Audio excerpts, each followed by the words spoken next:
Nous voilà bientôt arrivés au terme de l'étude de ce sutra. Comment un être peut-il pratiquer toutes les perfections, se demande Subhuti. Eh bien, lui dit le Bouddha, en ne percevant aucune dualité, en comprenant cette non-dualité, ainsi, il va enseigner à tous les êtres. Et nous retrouvons ici les enseignements donnés par tous les grands maîtres du Zen en particulier. Nous retrouvons également pour certains l'expérience acquise durant Zazen, c'est-à-dire l'expérience de la non-dualité à travers la mise en pratique de l'esprit Ichiryo dont je vous ai parlé il y a quelque temps.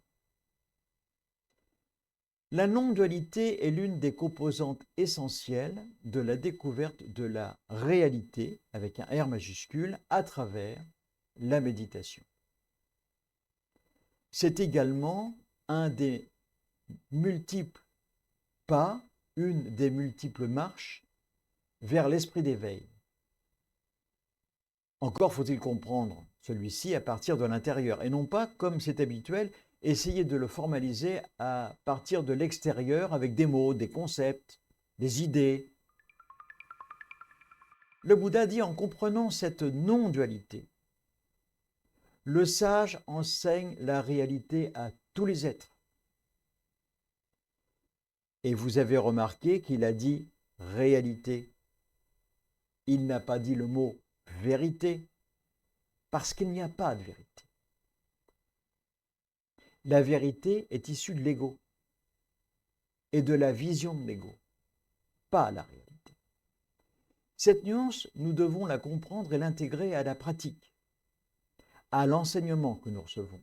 Cela est d'une très très grande importance. La question juste est qu'en fait, si la réalité était proposée et comprise par des êtres qui ne seraient pas prêts à la brutalité de cette découverte, parce que c'est brutal, la vision de cette réalité risquerait une extrême déstabilisation.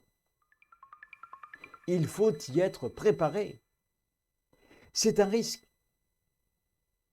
Personne n'est préparé à recevoir ce message. Nous ne sommes pas équipés pour cela.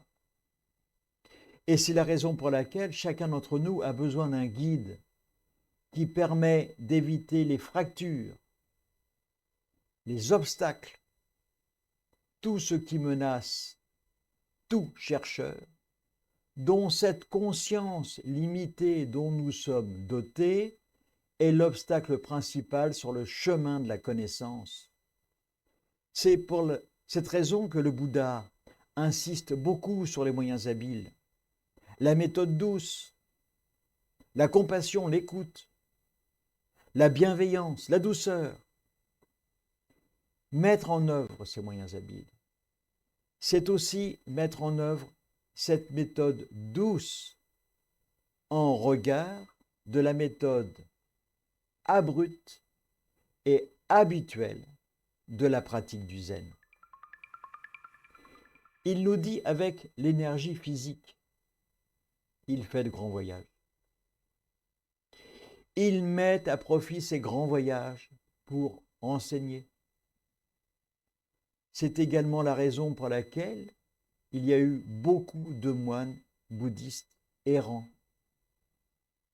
Grâce à ces moines, la pratique a pu se répandre dans toute l'Asie, et pas seulement à l'époque du Bouddha, mais bien après. Mais lorsque l'on parle de voyage, on peut comprendre aussi les voyages à l'intérieur. C'est donc une notion très large.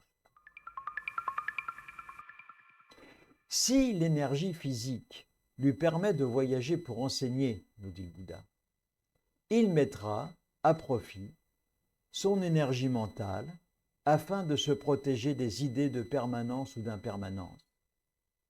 Mais il doit également se tenir à l'écart d'idées de bien et de mal,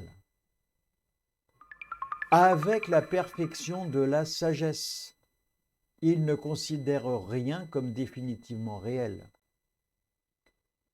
Il va servir tous les êtres avec une attention aimante, afin que l'énergie, la patience et la méditation naissent en eux. Ces êtres, ayant atteint la sagesse, même s'ils veillent au moindre détail de ce qui doit être fait, ne doivent en aucun cas le saisir ou lui donner un sens absolu.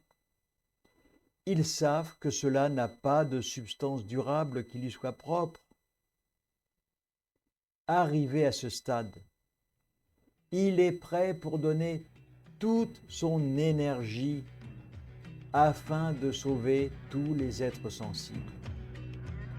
Et c'est ce que je vous propose d'étudier la prochaine fois. Voilà. Restez curieux, juste pour vous épanouir. Je vous retrouve bientôt.